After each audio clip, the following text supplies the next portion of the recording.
రాసిన పత్రిక 2వ అధ్యాయం 4వ వచనం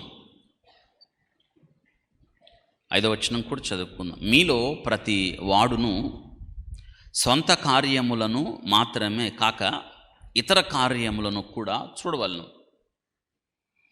క్రీస్తు యేసుకు కలిగిన ఈ మనసు మీరును.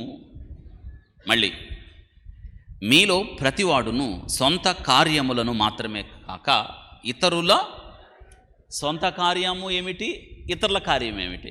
స్పష్టంగా చెప్పండి. మనం మన పనులు మన భారాలు ఎక్కువ అనుకుంటే ఇతరుల భారం మనం ఎక్కడ పని అవుతుంది? నా బాధలు నాకుంటే నీ బాధలు వినే తీరిక నాకెక్కడ అని ఎప్పుడన్నా అన్నారా? రోజు అంటాం. నాకున్న భారాలే ఎక్కువైతే నీ భారాలు నేనెక్కడ భరిస్తాను అన్నారా? అంటాం. కానీ ఇక్కడ క్రైస్తవుడిగా దేవుడు మనకిచ్చిన ఆధిక్యత ఏంటంటే సొంత కార్యము అంటే సొంత రక్షణ. ఈరోజు దేవుడు రక్షణ ఇచ్చాడు నీకు నాకు. ఇది కొనలేదు, ఉచితం. ఉచితముగా అనుగ్రహించబడను. ఎలా అంటే యేసుక్రీస్తుని నోటితో ఒప్పుకొని విశ్వసించడం ద్వారా. కొండను బావి యొద్ద విడిచిపెట్టి ఊరిలోకి వెళ్ళి ఆ ఊరోళ్ళ పని చూసిందామా? మీరు చూసారు ఎప్పుడైనా అట్లా? ఊరోళ్ళ సంగతిని తేల్చి అవతల పడేసింది, ఊరు మొత్తాన్ని లాక్కొచ్చింది. ఏమని చెప్పిందో తెలుసా? గొప్ప ప్రసంగం ఏమైనా చేసిందా? బైబిల్ గ్రంథం తెరిచి మర్మాలు ఏమైనా చెప్పిందా? నన్ను చూడండి, బావి దగ్గర ఉన్న ఆయన్ను చూడండి. ఇప్పుడు నన్ను చూసారా? ఏం చూశారు చెప్పండి? నామలో ఏం చూశారు? ఏం చూశారు? అవును, మార్పు. ఇంకా పెద్ద చెప్పండి. ఊరిలోకి వచ్చింది. ఇంతకుముందు ఊరిలోకి రాలా. మధ్యాహ్నం 12 గంటలకు నీళ్లు చేదుకోవడానికి ఎక్కడికి వెళ్ళిందామా? అంటే మధ్యాహ్నం అంటే ఎవరు కనిపించడానికి ఇష్టపడలేదామా? ఇప్పుడు ఊరిలోకి వచ్చింది, ధైర్యంగా వచ్చింది. నన్ను చూడమంటుంది, నా రక్షణ చూడండి అంటుంది, నా మార్పును చూడండి అంటుంది. చూసారా? నన్ను చూడండి, బావి దగ్గర ఉన్న ఆయన చూడండి. నన్ను చూసారా? పదండి ఇంకా అక్కడికి. మరి మనం ఎప్పుడైనా చేసామా ఇది? నువ్వు రక్షణ పొందిన తర్వాత క్రీస్తు యేసుకు కలిగిన మనసు అంటే ఇతరుల గురించే. క్రీస్తు శిలువ నీతో ఆగిపోతే ఎలా? ఎంతమంది కష్టపడ్డారు మన కోసం? ఎప్పుడైనా గుర్తుందా మీకు? ఎంతమంది స్వార్థికులు మన ఊరు వచ్చారు, నడిచి వచ్చారు, కష్టపడ్డారు. సువార్త మనకు అందిస్తే మనం ఈ స్థితిలో ఉన్నాం. ఎప్పుడైనా గుర్తుందా నీకు? వారే సువార్త అందించకపోతే మన సంగతి ఏంటి?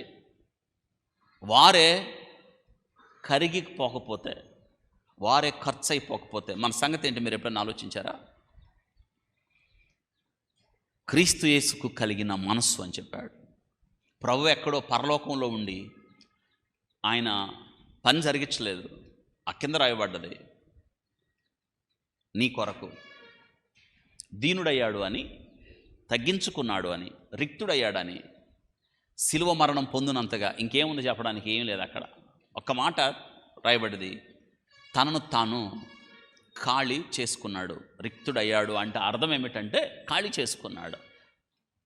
ఆ పదాన్ని ఏం వాడాడంటే కెనోసిస్, అంటే ఖాళీ అవడం. ఖాళీ చేసుకోవడంలో గొప్పతనం ఉంది, ఖాళీ చేసుకోవడంలో క్రీస్తు మనసు ఉంది. తగ్గింపు, లోబడడం, సాత్వికం, ఇంకా ఏ పదాలు ఉంటుందే నేర్చుకున్నారా? ఇవే పౌలు గారు అన్నాడు, క్రీస్తు ముద్రలు నా మీద ఉన్నాయి, గుర్తులు నా మీద ఉన్నాయి. అంటే నన్ను చూసినప్పుడు ఆ ముద్రలు చూస్తారు మీరు. నేను క్రీస్తును పోలి నడుచుకున్న ప్రకారం మీరు నన్ను పోలి. ఆయన జీవితం అంతా యేసు క్రీస్తు తర్వాత కొత్త నిబంధనలో మనం తెలుసుకోవాల్సిన వ్యక్తి, ఒక నాయకుడు ఎవరంటే హీరో పౌలు గారు.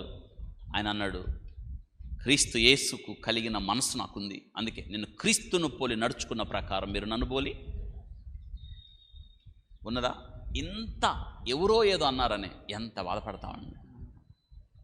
ఎవరో వచ్చి చెప్పారు, వాళ్ళు అన్నారో లేదో కూడా తెలియదు మనకి. నిన్ను ఇలా అన్నారని ఎంత గాయపడింది మనసు. అన్నారా? అదే ఆలోచిస్తావు. తెలుసా?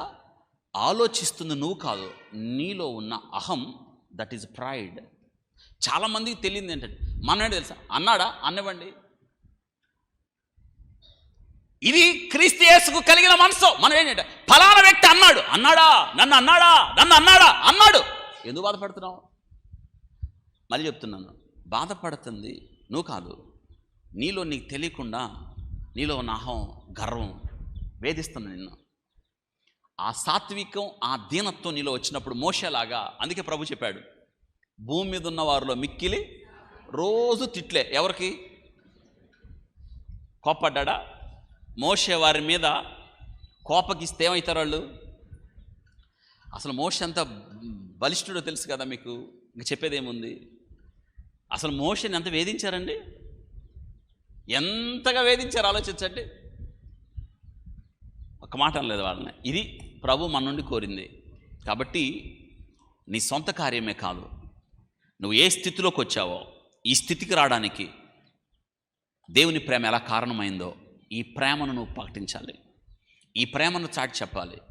నిన్ను చూచినప్పుడు నీలో క్రీస్తును చూడాలి. ఇదే క్రీస్తు యేసుకు కలిగిన మనసు. జీవితంలో మనం పొందుకోవాల్సింది, సాధించింది ఉద్యోగాలు కాదు, డిగ్రీలు కాదు, పేరు ప్రఖ్యాతులు కాదు, హోదాలు కాదు, స్థితిగతులు కాదు, కానీ క్రీస్తు యేసుకు కలిగిన మనసు అంటే నీలో లోకం ఎవరిని చూడాలి? ఎంత కష్టపడాలి మనం, వింటున్నారా? కాబట్టి మన మీద బాధ్యత ఉంది. ఆ సిలువ ప్రేమ, క్రీస్తు యజ్ఞ పశువుగా నీ కొరకు నా కొరకు వధించబడిన ఆ స్థితిని కలిగిన మనం రక్షణ పొందాం. అయితే రక్షణ పొందని ఎంతోమంది ఉన్నారు, వారికి క్రీస్తుని తీసుకొని వెళ్ళాలి. నీ కార్యమే కాదు, ఇతరుల కార్యం కూడా. అంటే వాళ్ళు రక్షణ పొందాలి, వారు దేవుని దగ్గరికి రావాలి. క్రీస్తు ప్రేమ నిన్ను బలవంతము చేసినప్పుడు మనం ఆ కార్యం చేయకుండా ఎలా ఉంటాం చెప్పండి. కాబట్టి సొంత కార్యమే కాదు, ఈ ప్రేమను మనం బహుగా అనుదిన జీవితంలో అనేకులకు ప్రకటిద్దాం, అనేక ఆత్మలను క్రీస్తు కొరకు సంపాదిద్దాం. దేవుడి వాక్యమును మన కొరకు ఆస్వాదించును గాక.